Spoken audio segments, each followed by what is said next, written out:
பார்க்கிறார். அல்லேலூயா. அப்படியே நம்ம சொல்லிட்டு போயிட்டே இருக்கலாம். அது உங்கள் பாதைக்கு வெளிச்சமாய் இருக்கிறது, தீபமாய் இருக்கிறது, மன்னாவாய் இருக்கிறது, அது மழையா இருக்குதான். அல்லேலூயா. வார்த்தை ஒரு மழை. அந்த கர்த்தர் அந்த ஊழியக்காரர்கள் புறப்பட்டு வருகிற வார்த்தை வெறுமனே என்ன பண்ணாது, திரும்பி வராது. அது தாம் அனுப்பின காரியம் வாய்க்கும்படி செய்யும். எனவே நான் தேவ சமூகத்தில் காத்திருந்து ஜெபம் பண்ணும்போது பல காரியங்களை கர்த்தர் எனக்கு வெளிப்படுத்தினார். இந்த நாளில் 12 மணி நேர ஜெபத்துல வந்திருக்கிற உங்களோடு கூட பரலோகத்தின் தேவன் பலமாய் பேச வருகிறார். எனக்கு அன்பான தேவனுடைய பிள்ளைகளை எத்தனை பேர் அமர்ந்திருக்கிறீங்கன்னு பார்ப்பதை விட ஆண்டவர்கள் ஒவ்வொருவரையும் ஒரு விசேஷித்த கருவிகளாய் பார்க்கிறார். உன்னை கொண்டுதான் தேசத்தில் ஒரு மறுரூபத்தை உண்டு பண்ண வேண்டும் என்று கர்த்தர் எதிர்பார்க்கிறார். எத்தனையோ ஜனங்கள் இந்த உலகத்தில் வாழ்ந்து கொண்டிருக்கிற இந்த கர்நாடகா மாநிலத்தில் எத்தனையோ ஆயிரக்கணக்கான லட்சக்கணக்கான வாலிபர்கள் இருக்க, எத்தனையோ ஊழியர்கள் இருக்க. ஏன் கர்த்தர் நம்மை தெரிந்து கொண்டார்? எதற்காக கர்த்தர் நமக்கு இப்படிப்பட்ட ஒரு பாரத்தை கொடுத்தார்? எல்லாரும் பாடல் மகிழ்ச்சியோடு ஆராதித்து அப்படியே உலக பிரகாரமாக சந்தோஷித்து வாழ்ந்து கொண்டிருக்கிற சபை நடுவிலே ஜெபிக்கிற ஒரு சந்ததி எதற்கு? இந்த கர்த்தர் இன்றைக்கு நம்மோடு கூட பேசும்படியால் அவர் பலமாய் நம்மோடு கூட இடைப்பட போகிறார். வாசிக்க கேட்போம். லூக்காவின் சுவிசேஷ புத்தகம் 12ஆம் அதிகாரம் 47வது வசனத்தை செய்திக்கு ஆதாரமாக நாம் வாசிக்க கேட்போம். லூக்கா 12ஆம் அதிகாரம் 47வது வசனம். நல்ல கவனமா கவனிங்க. கர்த்தர் நம்மோடு கூட பேசுகிறார். தன் எஜமானுடைய சித்தத்தை அறிந்தும் ஆயத்தமாயிராமல் அவருடைய சித்தத்தின்படி செய்யாமல் இருந்த ஊழியக்காரர்கள்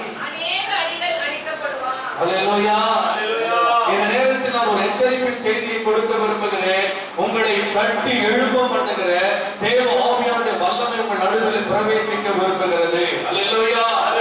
நீங்க ஆண்டவரே என்னோடு கூட பேசுங்க ஆண்டவரே என்று கேட்கிறீர்கள் என்று சொன்னால் இந்த செய்தி உங்களுக்குள் மிகுந்த தாக்கத்தை உண்டு பண்ணும். ஒரு மிகப்பெரிய ஆசீர்வாதத்தை உங்களுக்கு கொண்டு வரும். இந்த நாளிலே கர்த்தர் உங்களை அடுத்த பரிமாணத்திற்கு நேராக, அடுத்த மறுரூபத்திற்கு நேராக உங்களை குறித்தும் உன் குடும்பத்தை குறித்தும் உன் பிள்ளைகளை குறித்தும் தேவாதி தேவன் வைத்திருக்கிற திட்டத்தை விளங்கிக் கொள்ளும்படியா, உன்னுடைய ஊழிய பாரத்திலே அடுத்த நிலைமைக்கு நீ கடந்து போகும்படியா கர்த்தர் ஒரு மகத்துவமான ஆவிக்குரிய கண்களை கர்த்தர் தருவார். ஒரு அல்லேலூயா சொல்லுங்க பார்க்கலாம். அல்லேலூயா. இன்னைக்கு கர்த்தர் நம்மோடு கூட பேசுகிறார். தன் எஜமானுடைய சித்தத்தை அறிந்தும் ஆயத்தமாகிறாமல் அவருடைய சித்தத்தின்படி செய்யாமல் இருந்த ஊழியக்காரனுக்கு என்ன விழுமா? அநேக அடிகள், ஆபத்துக்கள் வரும்.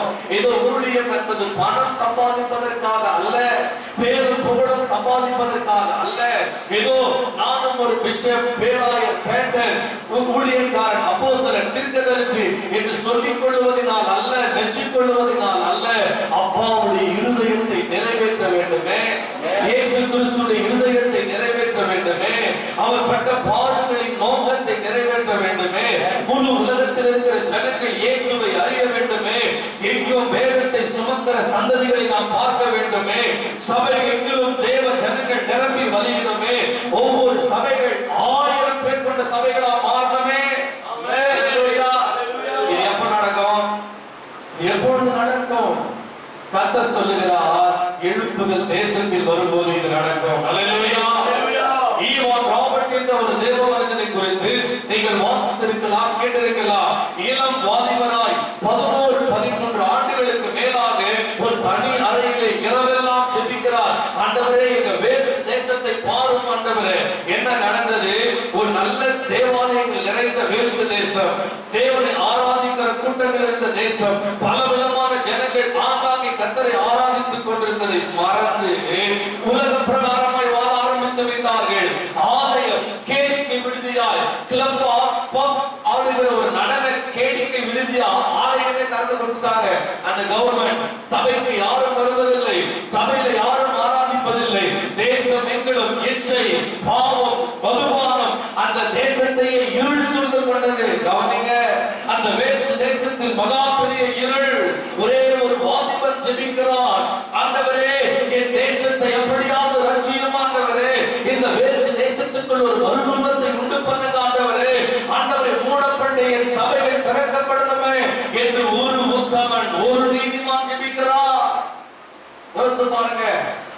பேர் இல்ல, லட்சம் பேர் இல்ல, கோடிக்கணக்கான பேர் இல்ல, இந்த கர்நாடகாவை சந்திக்க ஒரு ஜெபம் போதும். அல்லேலூயா. சகோதரி, உன்னுடைய ஜெபம் போதும். நீ கூப்பிடுகிற சத்தத்திற்கு அவர் இறங்குவார். நடந்தது என்ன? அவன் பல ஆண்டுகள் ஜெபித்தார். ஏறத்தாழ 11 வருஷத்துக்கு மேல ஜெபித்திருக்கிறார். எத்தனை வருஷம்? 11 வருஷம் ஒரே ஜெபம் தான். ஆண்டவர், வேல்ஸ் தேசத்தை எனக்கு தாரும், இல்லை இல்லை உயிரை எடுத்துக் கொள்ளும் ஆண்டவரே என்று ஜெபித்தார். ஒருவரை கர்த்தர் அவரோடு கூட இடைப்பட்டார். ஈவான் ராபர்ட், இந்த தேசத்தை உன் கரத்துல கொடுத்து எழுப்புதலின் தீயை பற்ற வைத்திருக்கிறேன், தேசத்துக்குள் போய் பார்த்து சொன்னவுடனே அந்த ஈவான் ராபர்ட் போய் பார்த்த போது வேல்ஸ் தேசத்தில் இருக்கிற ஜனங்கள் ஆங்காங்கே இருதயத்தில் குத்தப்பட்டவர்களாய் அவருடைய இருதயத்திலே கண்ணீரோடு கதறி அழுது, ஐயோ நாங்கள் இப்படிப்பட்ட ஒரு பாவம் செய்து விட்டோமே என்று ஒரு மனம் திரும்புதல் தேசத்திற்குள் வந்தது. நடந்தது என்ன தெரியுமா? சினிமா திரையரங்குகள் மூடப்பட்டது. ஃபுட்பால், கிரிக்கெட், அந்த கால்பந்து மைதானத்துல விளையாடி கொண்டிருந்த அந்த கால்பந்து விளையாட்டு மைதானம் எல்லாம் தேவனை ஆராதிக்கிற இடமாய் மாறினது. அந்த தேசத்திலே நீதிமன்றமே இல்ல, காவல்துறை மூடப்பட்டது. ஏனென்றால் அந்த தேசத்துல குற்றமே இல்லை. இது எப்படி நடந்தது? நல்ல காரணங்க. ஈவான் ராபர்ட் என்கிற ஒரே ஒரு வாலிபனின் ஜெபம். இன்னைக்கு 12 மணி நேரம் ஜெபிக்க உன்னை ஒப்பு கொடுத்திருக்கிற உங்களை பார்த்தா கர்த்தர் சொல்லுகிறார், இந்த கர்நாடகாவுக்கு கர்த்தர் உன்னை ஒரு ஈவான் ராபர்ட்டாய் பார்க்கிறார். சகோதரி, உன்னை ஒரு எஸ்தராய் பார்க்கிறார். அல்லேலூயா. சித்தத்தை அறிந்து கொள்ள வேண்டும். என்ன தேவனுடைய சித்தம்? நீங்க ஞாயிற்றுக்கிழமை வந்து ஆராதிச்சுட்டு போறதுதான் கர்த்தருடைய சித்தமா? அது மாத்திரம் அவருடைய விருப்பமா? யோசித்து பாருங்களேன். அவருடைய விருப்பம் என்ன? அவருடைய நோக்கம் என்ன? அவருடைய தேசத்தில் என்ன செய்ய விரும்புகிறார்? ஒரு சரித்திரம் சொல்லுகிறது. அருமையான அந்த சரித்திரத்திலே இந்தியாவுடைய மூத்த குடிகள் என்று ஆரியர்களை சொல்லுகிறார்கள். யார் சொல்றாங்க? ஆரியர்கள். நீங்க ஹிஸ்டரி படிக்கும் போது சிந்து சமவெளி நாகரிகத்தை குறித்து படித்திருக்கலாம். அந்த சிந்து சமவெளி நாகரிகத்துல ஆரம்ப காலத்தில் இருந்தவர்கள் ஆரியர்கள். ஆரியர்களை குறித்து ஒரு வரலாறு சொல்லுகிறது. ஆரியர்கள் யூதர்களாய் இருக்கக்கூடும். யாரு? யூதர்களாய் இருக்கலாம். 12 அப்போஸ்தலர்களாகிய தம்மோடு தெரிந்து கொள்ளப்பட்ட சீஷர்களை இயேசு கிறிஸ்து ஏற்படுத்தினார். எதற்காக ஏற்படுத்தினார்? அவர்கள் தம்மோடு இருக்கவும், அவர்கள் வல்லமையான ஊழியங்களை செய்யவும் கர்த்தர் அவர்களை வைத்திருந்தார். அதில் ஒரு அப்போஸ்தலனை தான் கர்த்தர் இந்தியாவுக்குள் அனுப்பினார். அவர் யாரு? நமக்கெல்லாம் தெரிந்த அப்போஸ்தலனாகிய தோமா. தோமாவை ஏன் கர்த்தர் அனுப்பினார் என்பதற்கான ஒரு வரலாறு சொல்லுகிறார்கள். இயேசு கிறிஸ்து சொன்னார், சிதறடிக்கப்பட்ட யூதரிடத்திலே, இஸ்ரவேல் ஜனங்களிடத்திலே போங்க. எங்க போங்க? என்னுடைய ஜனத்திடத்திலே போங்க என்று சொன்னவர். அந்த வரலாறு பின்னணி சொல்லுகிறாங்க. சபை வரலாறுல அந்த யூதர்களை தேடினார் தோமா இந்தியாவுக்கு வந்தார். அல்லேலூயா. அந்த யூதர்களை தேடினார் தோமா இந்த இந்திய தேசத்திலே காலடி வைத்தார். கேரளாவில் ஊழியம் செய்தார், கன்னியாகுமரியில் ஊழியம் செய்தார், சென்னையிலே ஊழியம் செய்தார். அவர் கட்டின ஆலயம் இன்றைக்கும் கன்னியாகுமரி திருவிதாங்கோடு என்ற பகுதியிலே தோமாவால் கட்டப்பட்ட இந்தியாவின் முதல் ஆலயம் நிறுவப்பட்டிருக்கிறது. அல்லேலூயா. ஏன் ஒரு அப்போஸ்தலனை கர்த்தர் இந்தியாவுக்குள் அனுப்பினார்? சகோதரி, நீங்கள் தெரிந்து வைத்துக் கொள்ள வேண்டும். ஆண்டவர் சொல்லுகிறார், ஏன் தோமாவை இந்த பூமிக்கு அனுப்பினார்? ஏன் அந்த மனுஷன் வந்து இந்த ரத்த சாட்சியா மரிக்க வேண்டும் என்று சொன்னார்? தேவனுடைய நோக்கம் நிறைவேற வேண்டும். அல்லேலூயா. காதல் பிரேயர் ஹவுஸுடைய தரிசனம் என்ன? ஆண்டவர் எதற்காக அருமையான பிரதர் பாஸ்டர் டேவிட் ஐயாவை தெரிந்து கொண்டார், சகோதரியை தெரிந்து கொண்டார், சபையை தெரிந்து கொண்டார். இந்த சபை மாத்திரமல்ல, இங்க இருக்கிற எல்லா சபைகளையும், இந்தியாவில் இருக்கிற எல்லா சபைகளையும் இயேசு எதற்காக தெரிந்து கொண்டார்? இந்த ஜனங்கள் பாவத்திலிருந்து விடுதலை பெற வேண்டும். அல்லேலூயா. இன்னைக்கு நான் சொல்லிட்டு போறேன், ஆண்டவருடைய சித்தத்தை அறிந்து நீங்கள் செயல்படுவீர்களேயானால் கர்த்தர் உங்களை கொண்டு ஆயிரமான ஜனங்களை ரட்சிப்புக்குள் நடத்தி உங்கள் பேரிலே பரலோகத்திலே மிகப்பெரிய ஒரு கணக்கு இருக்கும். கர்த்தர் உங்களை கொண்டு பாவிகளை ரட்சித்திருப்பார். அல்லேலூயா. வசனத்தை படிக்கும்போது என் இருதயம் வலிச்சுச்சு. தன் எஜமானுடைய சித்தத்தை அறிந்தும், இயேசு எதற்காக பூமியில வந்தார் என்பதை தெரிந்தோம், அவர் எப்படியெல்லாம் ஊழியம் செய்தார் என்று தெரிந்தோம், தன் எஜமானுடைய சித்தத்தை அறிந்தோம், ஆயத்தம் இல்லையே. என்ன இல்ல? ஆயத்தம் இல்லையே. ஆண்டவரை போல ஊழியம் இந்த செய்தியை நான் ப்ரிப்பேர் பண்ணிட்டு இருக்கும்போது ஒரு ஆம்புலன்ஸ் வண்டி எனக்கு கத்தர் காமிச்சாரு. என்ன வண்டி? ஆம்புலன்ஸ்ல என்ன பண்ணுவாங்க? 24 hours எப்படி இருக்கும்? அருமையா சொல்றேன். பாரு உண்மையாவே பிரதர் நல்லா கையில தட்டி அல்லாம இருக்குமா? அடே நீங்க எல்லாரும் எப்படி இருக்காங்க? எல்லாரும் நாம இருக்காங்க. அல்லேலூயா. ஆனா கொரோனாக்கு மட்டும் பயங்கர அலர்ட்டா இருக்காங்கல. மாஸ்க் போடணும், கை க்ளோஸ் போடணும், எல்லாத்துக்கும் அலர்ட்டா இருக்காங்க. நீங்க கதை சொல்லுகிறார் ஒரு ஆம்புலன்ஸ் வண்டி 24 hours எப்படி ப்ரிப்பேரா இருக்குதோ, ஆயத்தமா இருக்குதோ, ஏன் அது ஆயத்தமாக இருக்கிறது? இன்னைக்கு கதை நீங்க ஆம்புலன்ஸை பார்க்கும்போதுதான் பரலோக தரிசனம் கண்டு வரணும். அதான் ஆண்டவர் நீங்க கனெக்ட் பண்றேன். ஆம்புலன்ஸ் வண்டியையும் ஆண்டவருடைய தரிசனத்தையும் கனெக்ட் பண்றேன். நல்லா யோசிச்சு பாருங்க. ஆம்புலன்ஸ்ல 24 hours உன்னை பாதுகாக்கிறதுக்கான எல்லா கருவிகளும் இருக்கும். அல்லேலூயா, அல்லேலூயா. இந்த தேசத்தை பாதுகாக்கக்கூடிய எல்லா விதமான நல்ல திட்டங்கள் யாருக்கு தான் இருக்குது? மோடி போட முடியாது, இங்க இருக்கிற நம்ம அமைச்சர் போட முடியாது, முதலமைச்சர் போட யாரும் போட முடியாது. கவனிங்க, இன்னைக்கு கர்த்தர் சொல்லுகிறார் ஒரு ஆம்புலன்ஸ் ஒரு உயிரை காப்பாற்றுவதற்கு எப்படி ஆயத்தமா இருக்கிறதோ யோசித்து பாருங்க. ஒருவேளை ரோட்ல இந்த பாதியில NHல ஓட்டி கொண்டிருக்கிற 2 கார் அல்லது 2 பைக் மோதி ரத்த வெள்ளத்துல ஒருத்தர் இருக்கான்னு வச்சுப்போம். அந்த ரத்த வெள்ளத்தில் துடித்து கொண்டிருக்கிற ஒருவனை சுமந்து கொண்டு வந்து எங்க போடுவாங்க? ஆம்புலன்ஸ்ல கொண்டு வந்து வேகமான ஹாஸ்பிட்டல் கொண்டு வருவாங்க. அந்த ஆம்புலன்ஸ் ஆகத்தான் இன்னைக்கு கர்த்தர் இயேசு கிறிஸ்து இருக்கிறார். உன்னை சுமப்பதற்காக, காயத்தை மாற்றுவதற்காக, துடைப்பதற்காக, உன்னை பராமரிப்பதற்காக, உன்னை சீராட்டுவதற்காக, உன் மேல ஒரு தனிப்பட்ட கவனத்தை செலுத்துவதற்காக கர்த்தர் இயேசு கிறிஸ்து காத்துக் கொண்டிருக்கிறார். ஆமென். நரகத்துக்கு போய்டுவோம் ரட்சிக்கப்படவில்லை என்றால். எத்தனை பேர் HIV வியாதியினால் பாதிக்கப்பட்டிருக்கிறார்கள் தெரியுமா? இளம் வாலிபர்கள் 18 வயதிலிருந்து 25 வரைக்கும் ஒரு ஸ்ட்ராட்டஜி சொல்லுகிறது 2% வாலிப பிள்ளைகள் HIV வியாதியினால் பாதிக்கப்பட்டிருக்கிறார்களா? யோசித்து பாருங்க. யார் இவர்களை மீட்பது? எதற்காக கர்த்தர் உங்களை ஆயத்தமாய் இருக்கிறது என்று சொன்னார் என்று சொன்னார். அருமையான கர்த்தருடைய மனுஷன் புறப்பட்டு சொன்னார் சித்தத்தை செய்வதற்காக. அதனால் மறுபடியும் ஆண்டவரோடு கூட பேசுகிறார். எனவே இந்த சித்தத்தை செய்ய வேண்டும் என்று சொன்னால் ஆண்டவர் விரும்புகிற காரியம் அவருடைய சித்தத்தின்படி செய்யாமல் மாத்திரம் என்ன பண்ணக்கூடாது? இருக்கக்கூடாது. ஆண்டவருடைய விருப்பம் என்ன? உன் நிமித்தம் ஒரு மனுஷனாவது ரட்சிக்கப்படணும். அல்லேலூயா. இதற்காக கர்த்தர் நம்மை கிறிஸ்தவர்களாக மாற்றினார். அதற்காகத்தான் தேவன் என்னை பிடித்துக் கொண்டார். அதற்காகத்தான் தேவன் என்னை அழைத்திருக்கிறார். யோசித்து பாருங்க. அடுத்ததான் உங்களோட ஒரு எக்ஸாம்பிளான ஒரு விஷயத்தை சொல்ல விரும்புகிறேன். எப்படி ஒரு ஆம்புலன்ஸ் அலர்ட்டா இருக்குதோ அதே போல ஒரு அந்த ஃபயர் இன்ஜின், அந்த வேன், அந்த தீயணைப்பு துறையினர் எப்படி இருப்பாங்க? தண்ணியெல்லாம் ஃபுல் பண்ணிட்டு அந்த லாரி எப்பவுமே பயங்கர அலர்ட்டா இருக்கும். திடீர்னு ஃபயர் ஆயிடுச்சு அவங்களுக்கு கால் வந்த உடனே அவங்களுடைய வேகத்தை பாத்துறீங்களா? யூடியூப்ல கூட போய் பாருங்க. அடுத்த 30 செகண்ட்ல அவங்க யூனிஃபார்ம் வந்து டக்கு மாட்டி ஓடி போயிட்டு டிரைவர் அட்டன் டைம்ல வெளியே ரீச் ஆயிடும். சம்பவ இடத்துக்கு குறிப்பிட்ட நேரத்துக்கு என்ன பண்ணணும்? போக வேண்டும். ஏன் போக வேண்டும்? அந்த ஆத்மா அங்க இருக்கிற மனிதர்கள் தீயினால் கருகி இறந்துவிடக்கூடாது. ஒரு உதாரணத்தை நான் உங்களுக்கு சொல்லட்டுமா? ஆண்டவர் நம்மோடு கூட பேச விரும்புகிறார். உலகத்தின் தேவன் நம்மோடு கூட பேச விரும்புகிறார். ஒருவேளை நம்ம எல்லாரும் ஒரு பிளைட்ல போயிட்டு இருக்கிறோம்னு வச்சுப்போம். நல்லா கவனிங்க. ஆண்டவர் இன்னைக்கு நம்மோடு கூட பேச போகிறார். நம்ம எல்லோரும் ஒரு விமானத்தில் போய் கொண்டிருக்கிறோம். அந்த விமானத்தில் போய் கொண்டிருக்கிற போது அந்த விமானம் ஒரு பாலைவனத்தில் இறங்கிடுச்சு. எங்க இறங்கிடுச்சு? ஏதோ ஒரு ப்ராப்ளத்துல பாலைவனத்துல அந்த பிளைட் இறங்கிட்ட உடனே வெயில் தாக்கம் எப்படி இருக்கும்? பயங்கரமா இருக்கும். எங்க ஊர் வேலூர் மாதிரி இருக்கும். வெயில் நினைச்சுங்க அப்படியே வந்து தோலெல்லாம் எரியும். எப்படி இருக்கும்? தோலெல்லாம் எரியும். இங்க இருந்து வந்து ஒருத்தர் வாட்டர் பாட்டில் பிச்சு ஸ்ரீலங்கால வந்தவர் சாரி அப்படியே வாட்டர் பேக்கெட் மேலாம் அடிக்கிறாரு. என்ன முடியல அவரால, அந்த அளவுக்கு வெயில் வச்சுப்போம். இப்ப அந்த பாலைவனத்தில் தண்ணீருக்காக தாகம் எடுக்கிறது. சரீரத்தில் இருக்க தண்ணி எல்லாம் வந்துருச்சு.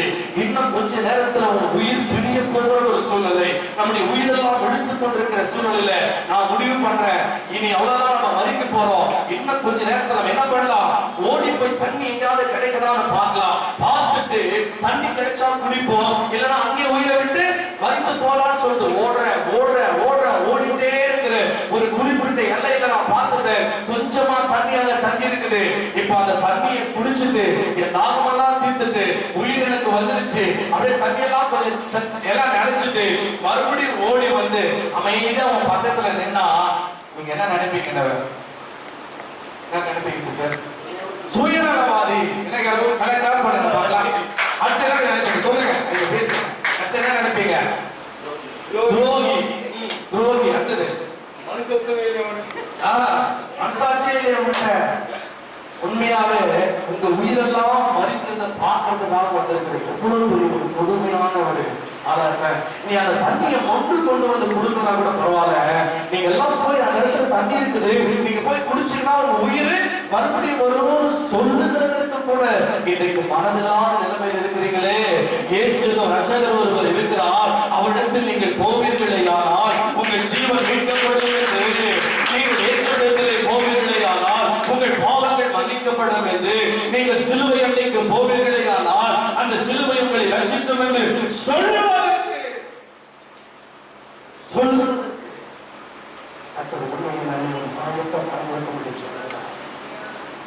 ஆயத்தமாக இருக்கும்படி சொல்லுகிறார்.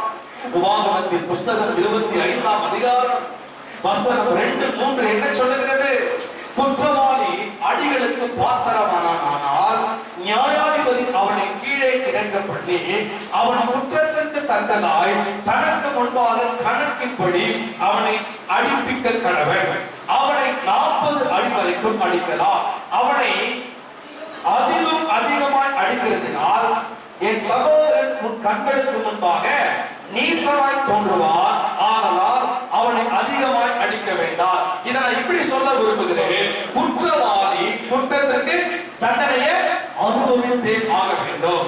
அதற்காகத்தான் உங்க எல்லாருடைய பாவங்களுக்காக யோசித்து பாருங்கள். ஒரு குற்றத்தை கூட செய்யாதவர், ஒரு உனக்காக எல்லாவற்றையும் ஏற்றுக்கொண்டார், ஒரு பாவம் செய்யாதவர், ஒரு அக்கிரமத்தையும் செய்யாதவர் உனக்காக கைகளிலும் கால்களிலும் ஆணிகளினால் அடிக்கப்பட்டாரே, சரீரமெல்லாம் கிழிக்கப்பட்ட நிலைமையில் தொங்கினாரே, முள்கிரீடம் வைத்து அழுத்தினார்களே.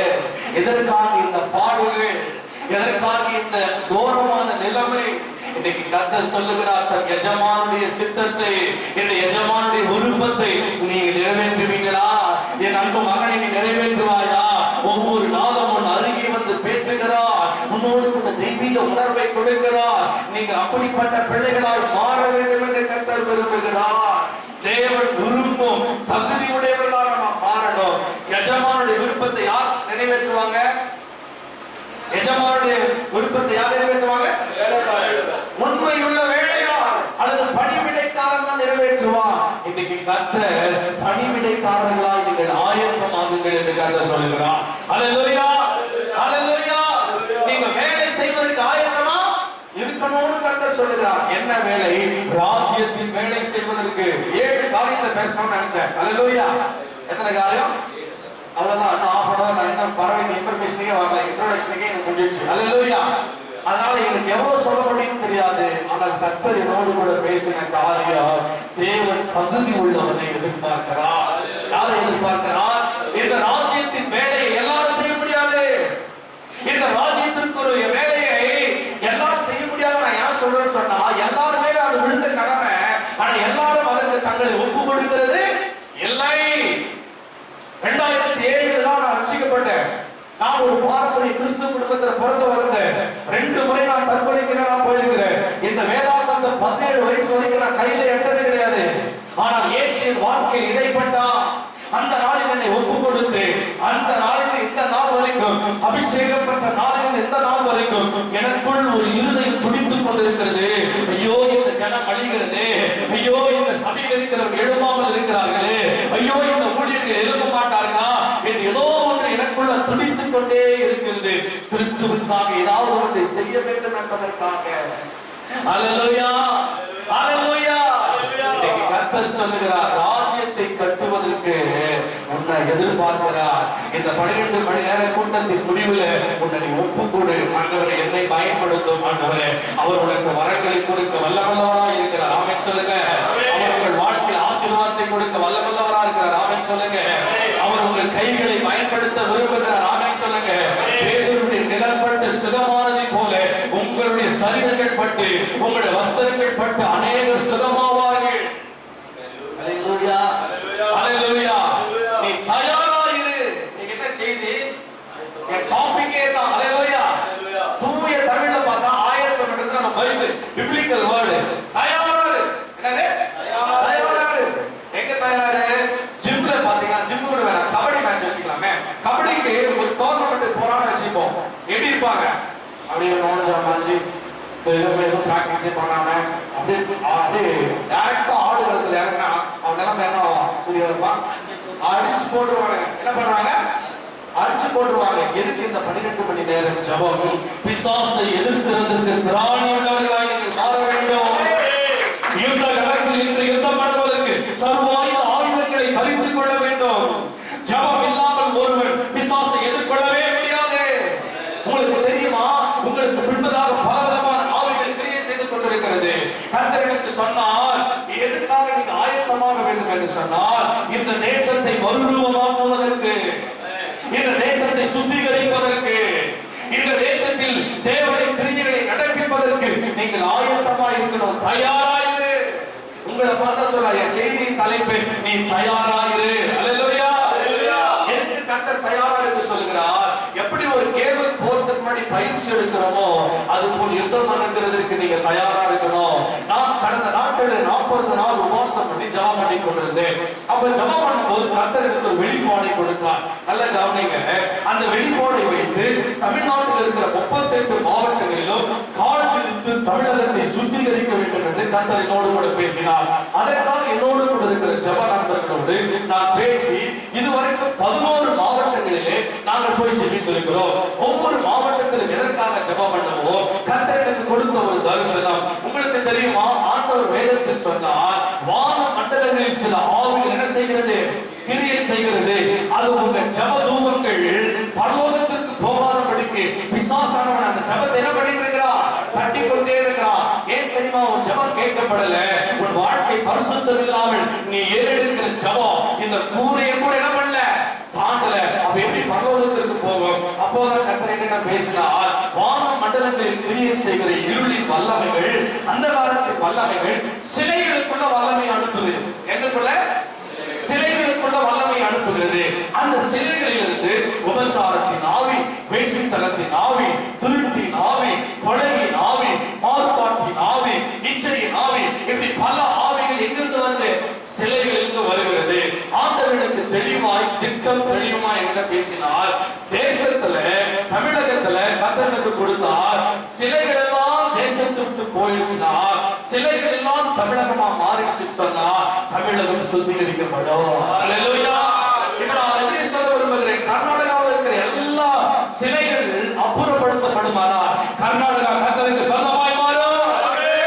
எல்லா இருளின் வல்லமையை கர்த்தர் அழிப்பார். கைகளை தட்டி பொல்லாத இருளின் வல்லமைகள், சாத்தான வல்லமைகள், அந்தகாரத்தின் வல்லமைகள், பொல்லாத வாழ்வுக்கு அடிமைத்தனப்படுகிற ஆவிகள் இதுக்கூடலாம் நீங்க யுத்தம் பண்ணணும். என்ன செய்யணும்? யுத்தம் பண்ண வேண்டும் என்று கர்த்தர் சொல்லுகிறார். யுத்தம் பண்ண வேண்டும் என்று கர்த்தர் சொல்லுகிறார். எனவே ஆண்டவர் சொல்லுகிறார், நீ தயாரா இருக்கணும். தேவன் உன்னிடத்தில் எதிர்பார்க்கிற 2 முக்கியமான காரியம். நீங்க ஆதியாகமத்திலிருந்து வெளிப்படுத்தின விசேஷம் வரைக்கும் எந்த பரிசுத்தமான எடுத்தாலும் இந்த 2 விஷயம் உங்க இருக்கும். அல்லேலூயா. நீங்க கர்த்தருக்கு சித்தமான அடுத்த முறை இதை மீட் பண்ணா இவர்கிட்ட இது இல்ல அப்படின்னு சொல்லுங்க, நான் உங்களுக்கு அதுக்கான கர்த்தர் சன்மானத்தை கொடுக்கிறேன். அல்லேலூயா. வாசித்து பாருங்க. கர்த்தர் நம்மோடு கூட பேசும்படியாய் என்ன இருந்தது வாசிங்க. நீங்க இந்த வசனத்தை வாசித்த அடுத்து நான் சொல்ற வசனத்தை வாசிங்க. 1 தீமோத்தேயுவின் புத்தகம் 4ஆம் அதிகாரம் 16வது வசனத்தை நீங்க வாசிப்பீங்கன்னு சொன்னா, நல்ல கவனிங்க.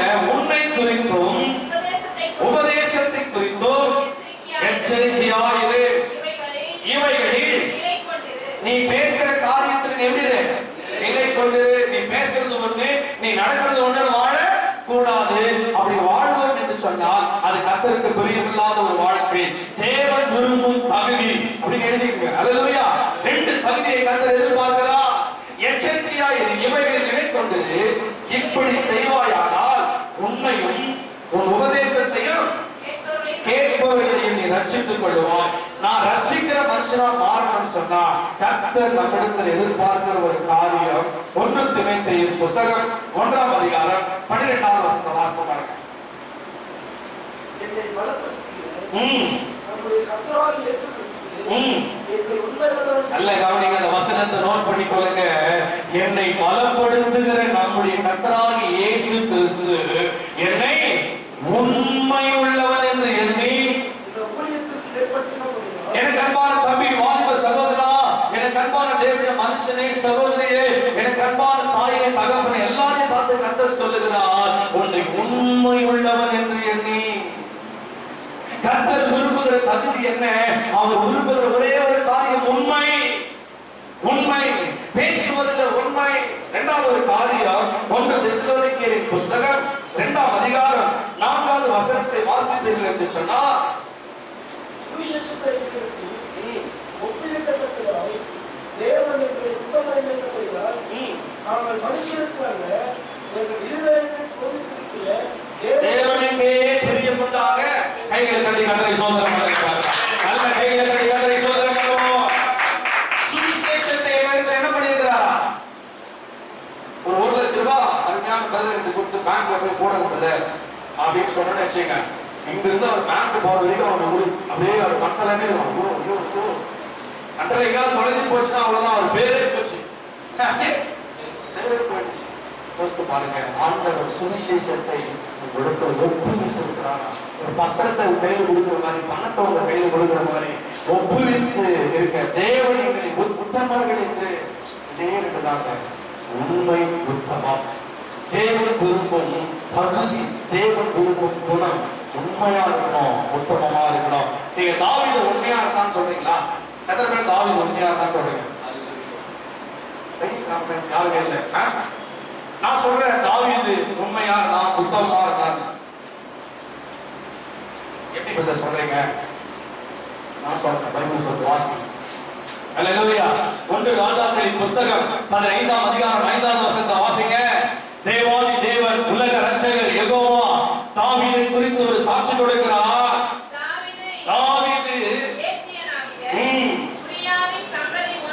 நல்ல கவனிங்க, இந்த வசனத்தை உங்களுக்கு காண்பிக்கிறேன். கர்த்தர் சொல்லுகிறார், தாவீது ஏத்தினாகிய உரியாவின் சங்கதி ஒன்றை தவிர கர்த்தர் தனக்கு கட்டளையிட்டதிலே தான் உயிரோடு இருக்கும் நாளெல்லாம் ஒன்றையும் விட்டு விலகாமல் அவன் பார்வைக்கு செம்மையானதை செய்து வந்தான். கைகளை கட்டி கர்த்தரை ஸ்தோத்திரம் பண்ணுவோம். ஹல்லேலூயா. ஒரே ஒரு விஷயத்துல விழுந்துட்டான், ஆனா கர்த்தர் சொல்றாரு, நீ அந்த ஒரு விஷயத்துல கூட விழக்கூடாது. ஹல்லேலூயா. எச்சரிக்கையா இரு. தாவீது உண்மையும் உத்தமமாய் இருந்தான். ஒரு விஷயத்தில் அவன் இடறினானே, கர்த்தராகிய தேவனே சாட்சி கொடுக்கிறார். பல வசனத்தை என்னால் சொல்ல முடியும். தீமோத்தேயு உண்மையும் உத்தமன் என்று பவுல் சொல்லுகிறார், கர்த்தர் சொல்லுகிறார். இப்படி அநேகரை சொல்லுகிறார். ஆபிரகாமை உத்தமன் என்று சொல்லுகிறார், யாக்கோபை சொல்லுகிறார், பரிசுத்தவான்களை சொல்லுகிறார், பிலிப்பை சொல்லுகிறார். இப்படி பலரை சொல்லிக் கொண்டே இருக்கிறார். எனவே நான் 3 காரியத்தை மாத்திரம் உங்களுக்கு சொல்லி நான் உங்களுக்காக இந்த அருமையான 12 மணி வேளையில் நான் உங்களுக்கு ஜெபிக்க விரும்புகிறேன். கர்த்தர், எனவே நான் பேசுற சில காரியங்களை ஆண்டவர் அருமையான ஐயா மூலமா பேசினார். அதை தவிர்த்து நான் சில காரியங்களை சொல்லி கடந்து போக விரும்புகிறேன். எனவே இந்த நாளிலே கர்த்தர் நம்ம எதற்காக இந்த இடத்துக்கு கொண்டு வந்தார் என்று சொன்னால், நீங்க எதுக்கு ஆயத்தமாக சொன்னா, உங்களை பலியிடுவதற்கு நீங்க ஆயத்தமா மாறணும். ஆண்டவர் சொன்னார், சரீர பிரகாரம் செய்கிற விருத்த சேதனம் அல்ல, உங்க இருதயங்களை என்ன பண்ணுங்க, இருதயங்களை விருத்த சேதனம் பண்ணுங்கள். விருத்த சேதனம் என்ன என்பதை நீங்கள் அறிந்திருக்கிறீர்கள். இஸ்லாமியர்கள் செய்கிறார்கள் என்றோ அன்றைக்கு ஆண்டவர் சொல்லுகிறார், உங்கள் இருதயங்களிலே தேவனுக்கு விரோதமாக இருக்கிற காரியங்கள் என்ன பண்ணுங்க, அழுத்து போடுங்கள், அவைகளை விலைக்கு போடுங்கள் என்று சொல்லுகிறார். என்ன சொல்லுகிறார், உங்க இருதயத்துக்குள்ள இருக்கிற பெருமைகள் உங்களை விட்டு என்ன பண்ணணும், மாறணும். பலியிட ஆயத்தமாக. எதுக்கு ஆயத்தமாக? உன் கண்கள் பாவத்தையே பார்த்துட்டு இருக்குதா, உன் கண்களுடைய காரியத்தை ஆண்டவருக்கு சொல்லி, ஆண்டவரே இதிலிருந்து எனக்கு ஒரு விடுதலையை கொடுங்க ஆண்டவரே. என் நாவும் போய் பேசிக்கொண்டே இருக்கிறேன் ஆண்டவரே, என்னால் இதை கண்ட்ரோல் பண்ண முடியல. ஆண்டவருக்கு போய் நின்று, ஆண்டவரே என் நாவை என்ன செய்யுங்க, விருத்த சேதனம் பண்ணுங்க ஆண்டவரே. என்னுடைய சிந்தைக்குள்ள நான் பாவமான இச்சையான எண்ணம் எனக்குள்ள வந்துட்டே இருக்கிற ஆண்டவரே, இதை என்னால ஓவர் கம் பண்ண முடியல, இந்த பாவத்திலிருந்து எனக்கு விடுதலை இல்லைன்னு சொல்லி நீ கலங்கி கொண்டிருக்கிறியா? ஏதோ